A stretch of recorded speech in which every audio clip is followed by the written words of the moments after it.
आम्ही आमच्या राज्यासाठी लढलोय राजकुमारी. युद्धात आणि प्रेमात सगळं काही माफ नसतं. तुम्ही श्रीकृष्णाच्या गीतेचं पठण केलेलं नाही राजकुमार. मानवाच्या प्रत्येक विवंचनेचं उत्तर गीतेमध्ये आहे. मानवाला जन्म देव देतो, पण कर्म त्यालाच करायचं असतं. आणि हे कर्म तो कोणत्या उद्देशानं करतो त्यावरून ठरतं त्याच्या आयुष्यात काय घडेल. तुम्ही धोका आणि विश्वासघाताच्या उद्देशानं राजकुमारीशी विवाहाचा प्रस्ताव मांडलात.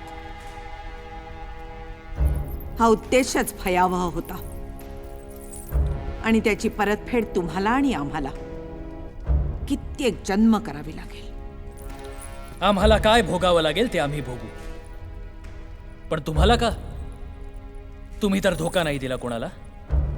कारण माता असो किंवा महाराणी, ज्यांनी अधिकार स्वीकारले त्यांना गाफील राहण्याची मुभा नाही. राजमाता. राजकुमारी, यापुढे तुम्हाला त्यांचीच सेवा करायची आहे, पण त्याआधी आमचा उद्देश पूर्ण करा.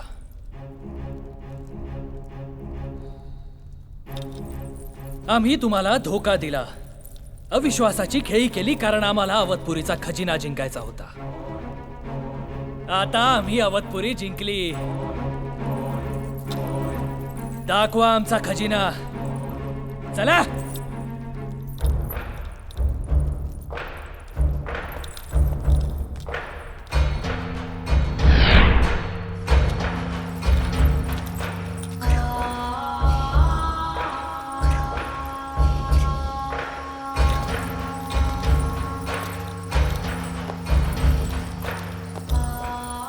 हुशार आहात तुम्ही अवधपुरीचे राजकर्ते.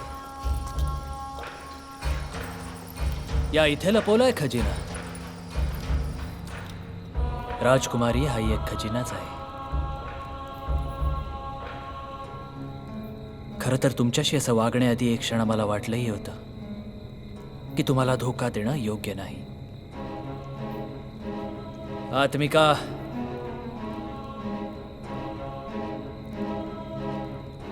भावनांपेक्षा कर्तव्य जिंकलं.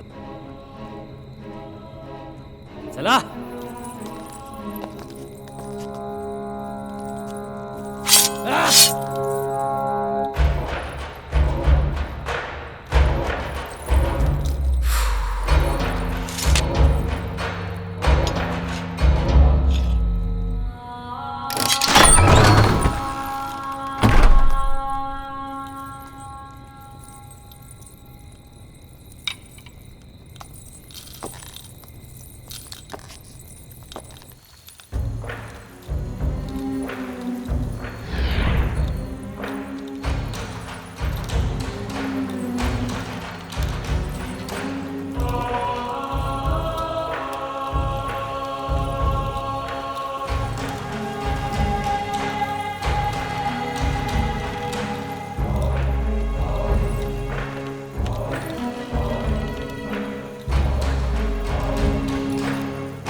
सुकेशनी काकावराम.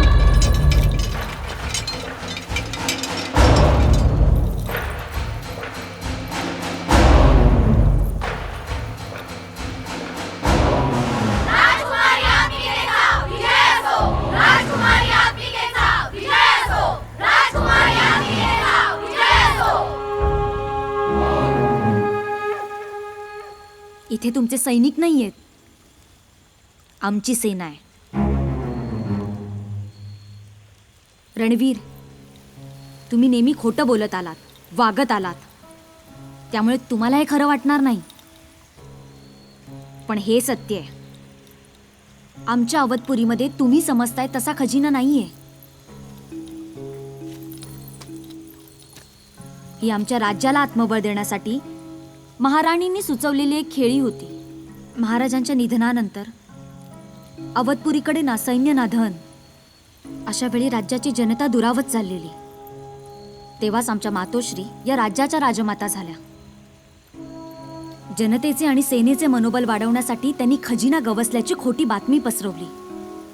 पाहता पाहता प्रत्येक व्यक्तीमधला आत्मविश्वासाचा खजिना तळपून उठला. जनतेने स्वप्न पाहायला सुरुवात केली आणि अवधपुरी सजू लागली.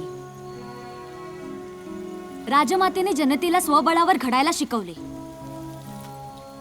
आणि हाच आहे आमचा खरा खजिना, आमची जनता.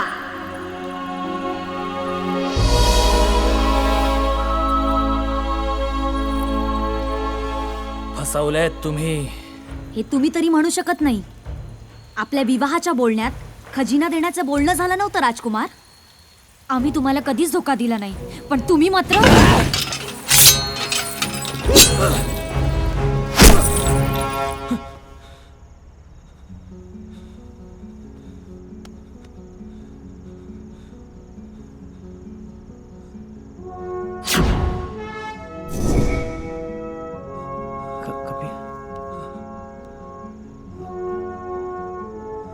कपिल, अरे अरे, सोड त्यांना.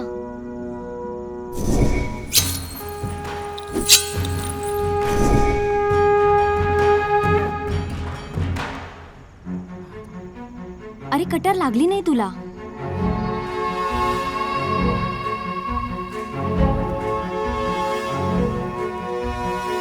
विश्वासघात केलाय तुम्ही राजकुमार. विश्वासघात केलाय माझा. तर आधी आम्ही सामोरी जाऊ. तर मी सामोरा जातो. ही मुलगी मला पसंत नाही. आत्मिका, आम्ही तुम्हाला कधीही माफ करणार नाही. प्रधानजी,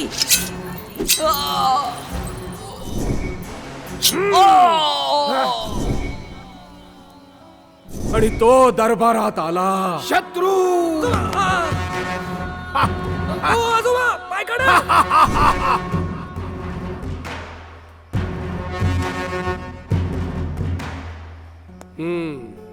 आणि त्याची परतफेड तुम्हाला आणि आम्हाला कित्येक जन्म करावी लागेल.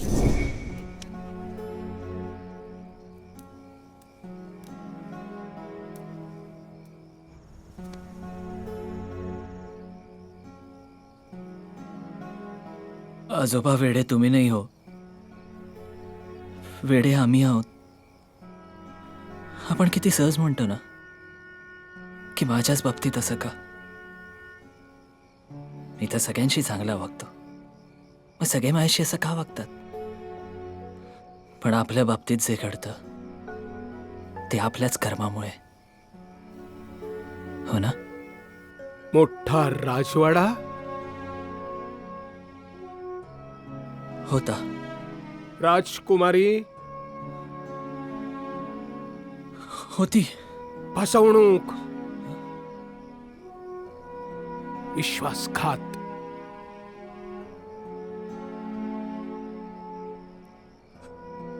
हो, मी फसवलं आजोबा. मी फसवलं. मी फसवलं आजोबा.